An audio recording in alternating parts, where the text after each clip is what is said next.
What's going on, guys? How to be back. So, Pokemon Generation 6 was quite the jump in generations compared to a lot of other ones. It was the first generation on the 3DS, it was the first to be released at the same time worldwide, and was the first fully 3D game like the console Pokemon games that everyone wanted to have for a long time.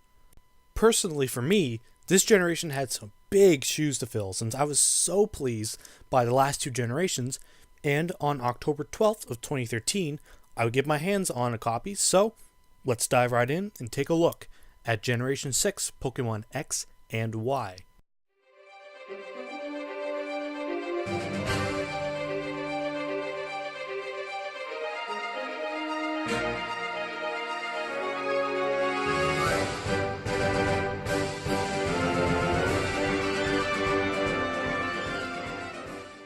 So, Pokemon X and Y stars you as either Callum or Serena, being the newest resident of the quiet town of Vanderbilt Town. Not really much of a town compared to other ones, but anywho.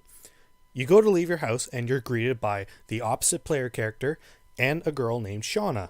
They introduce themselves and say that they have a gift for you from the professor and to meet them in the next town over. In Aquacord Town, the character meets up with Serena, Shauna, and two other boys, Tierno and Trevor.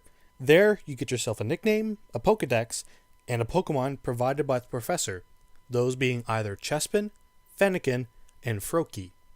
After picking one, you are given a letter to give to your mother, but just before heading back, Shauna stops you to have a battle with you. Since she picks the starter weak to yours, and now starters have an attack with a stab bonus on them, you easily mop the floor with her. After you fist bump, you head home and give your mom the letter. After an awkward moment, she gives you permission to go out and venture forth throughout the Kalos region. And so your adventure begins here. Catch every Pokemon you see, challenge gym leaders in the ultimate test of skill, discover the secrets of Mega Evolutions and how they tie in with the very flamboyant group of Team Flare, completely decimate every rival encounter you face, and be the best like no one ever was. So, Pokemon X and Y, this generation is kinda odd to talk about. Let's discuss what I like first.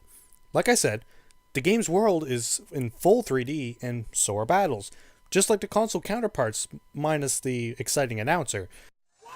Take it down with one hit!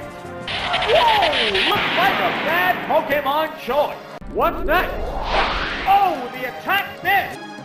Pretty much every Pokemon has two, maybe even three different sort of attacking animations, as well as some idle ones.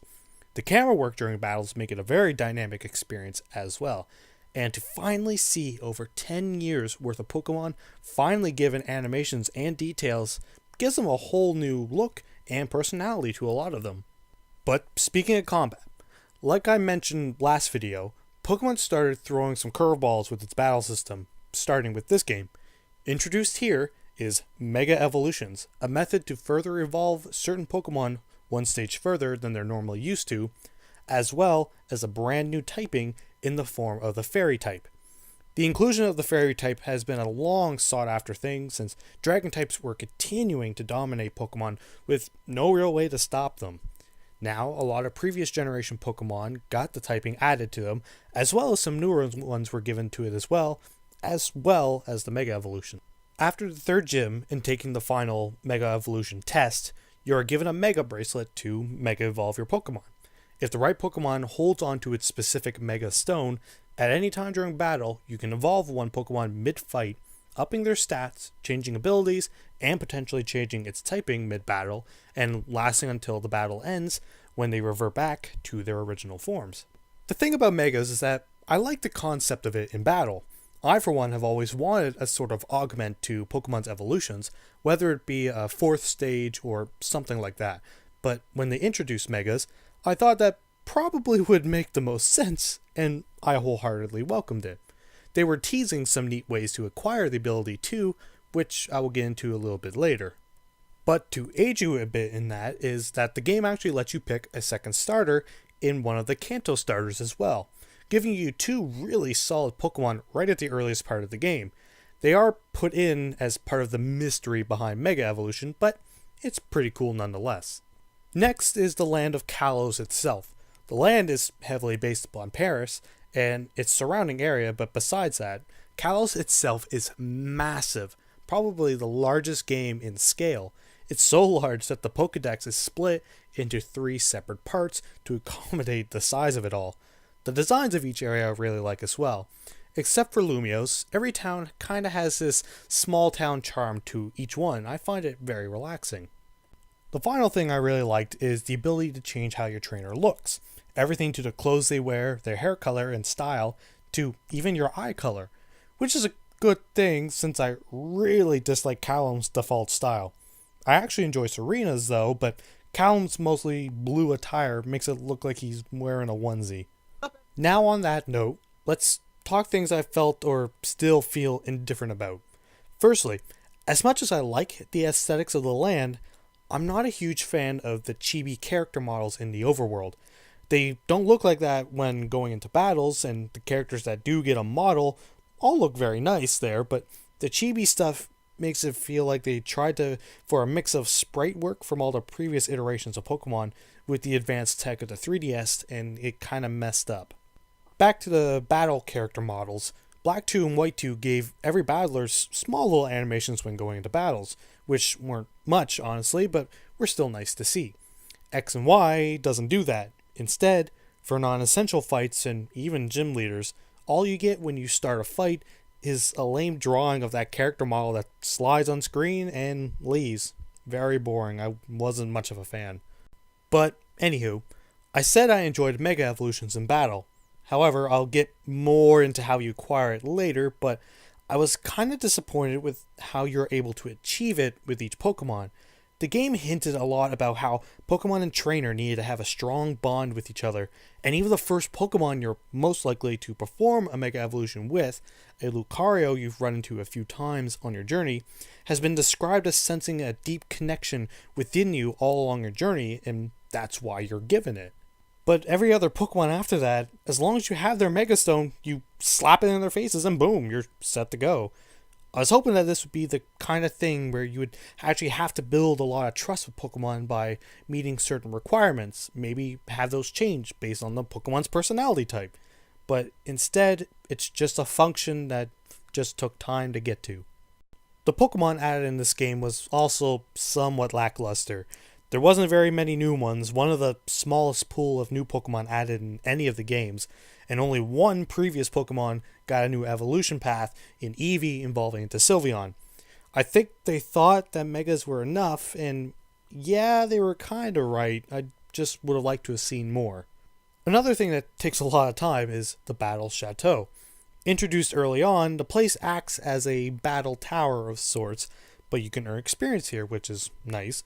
The more battles you win, you can earn better titles that let you fight tougher trainers and even rematches against gym leaders. I never partook in this too much, not because it was uninteresting or anything, but as I'll mention soon, I found it quite inconsequential. The music of this game isn't anything I'd write home about personally either. The only one I can outright remember is the trainer battle theme, but that's only because for a while it was the song that represented the franchise when it came to marketing it. Personally, I'm not much of a fan. And while the world is fully 3D, at least in X and Y, you can only run and walk in 8 directions. The free flow movement that they were teasing early on comes in the form of the roller skates. You get them just before the first gym, and with them, you can move freely in any direction and do very, very, very small tricks.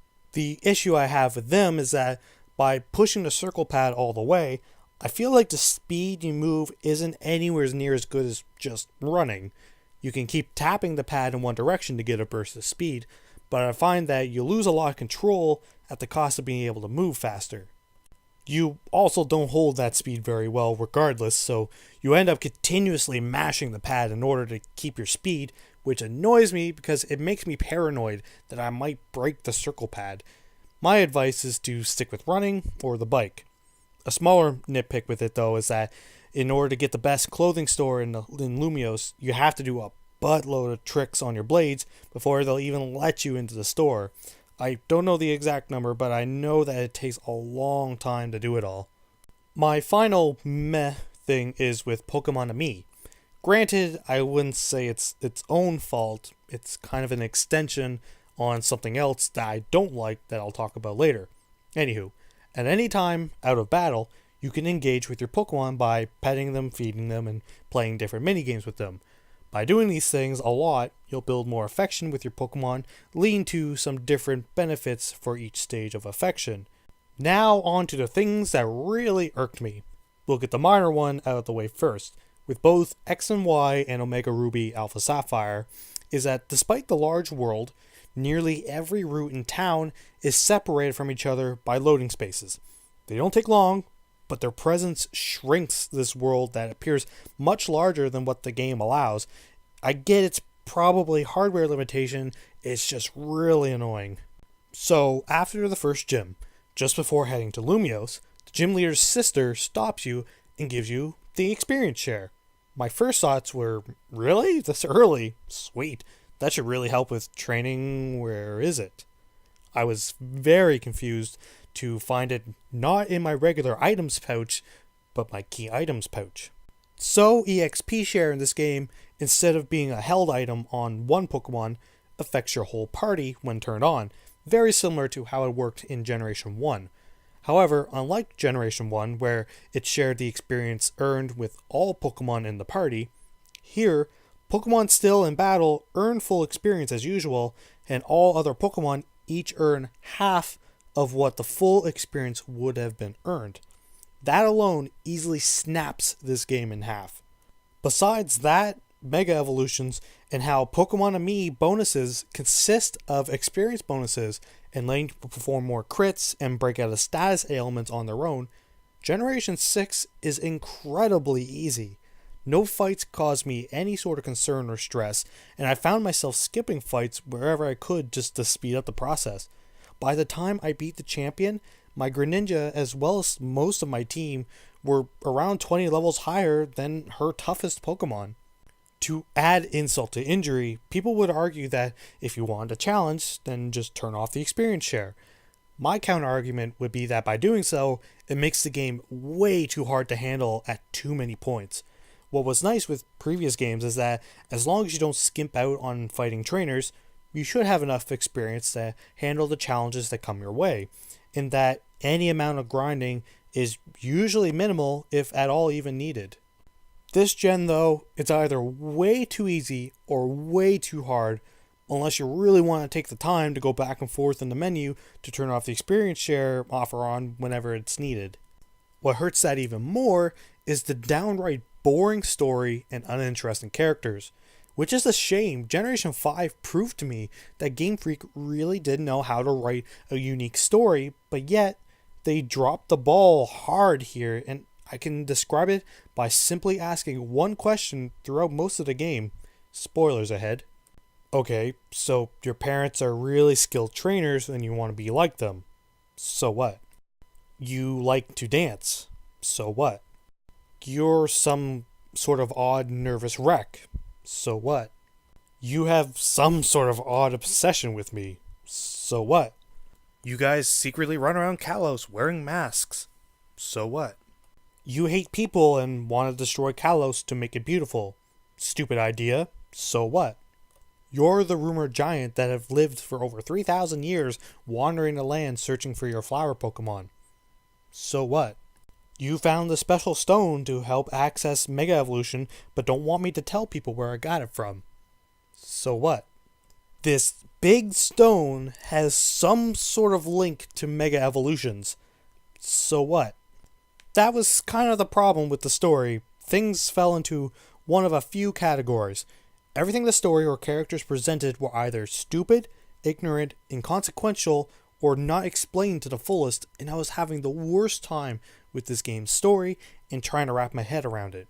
Coupled with how easy it was, I was just barreling through the plot with almost no time to get invested in it.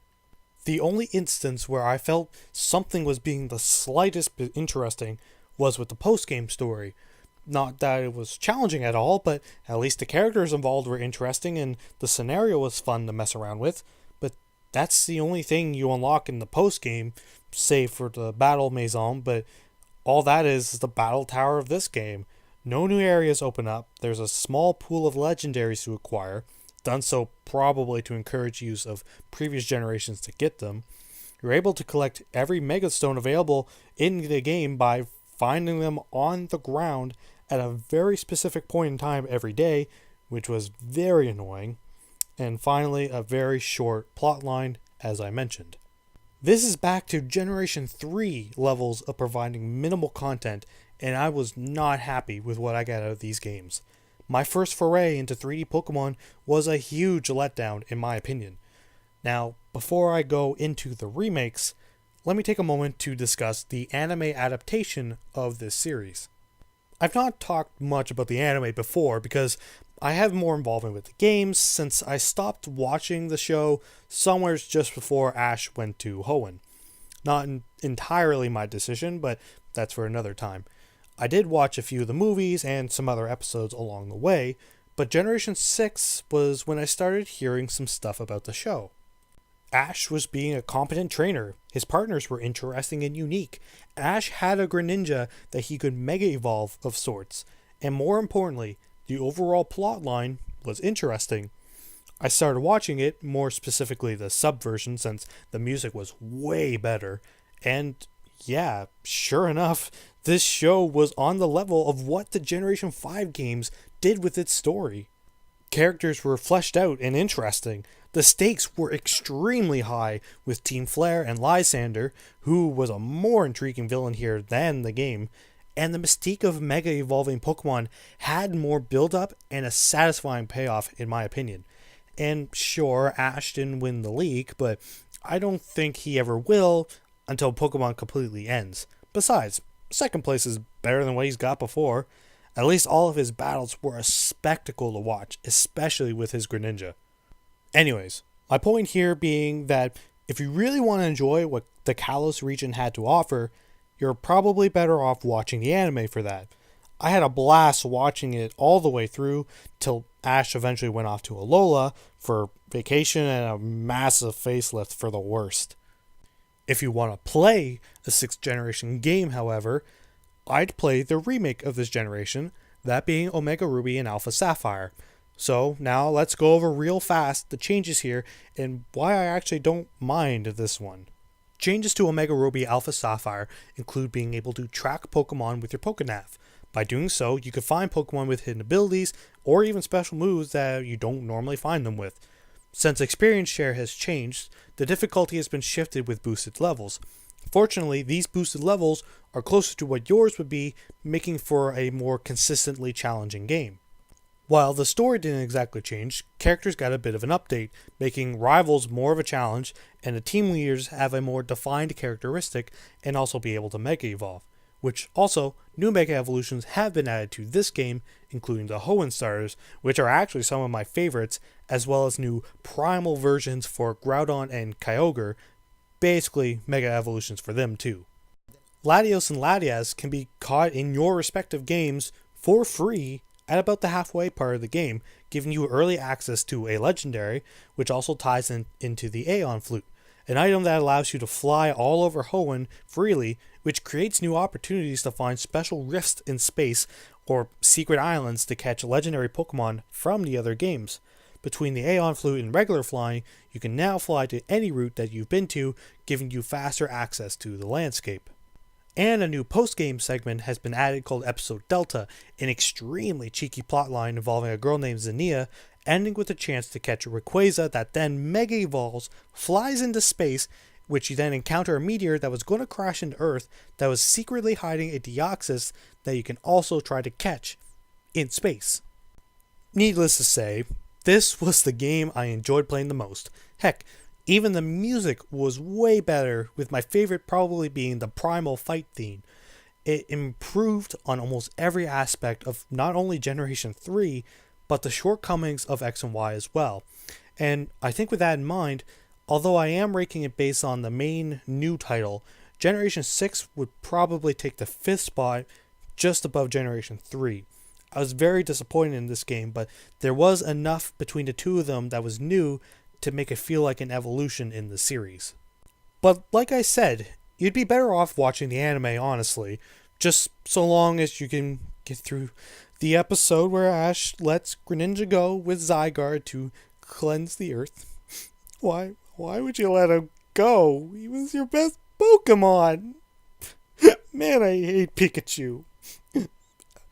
I'm not crying. You're crying. But anywho, thanks guys so much for watching. If you like what you saw, maybe check out my other Pokemon Generation videos or my Fire Emblem ones if you want something different. And next time we come back to Pokemon, we end the series, for now, with Generation 7 Pokemon Sun and Moon and their sort of spin-off games, Ultra Sun and Ultra Moon. Until then, I'll see you all later. Be a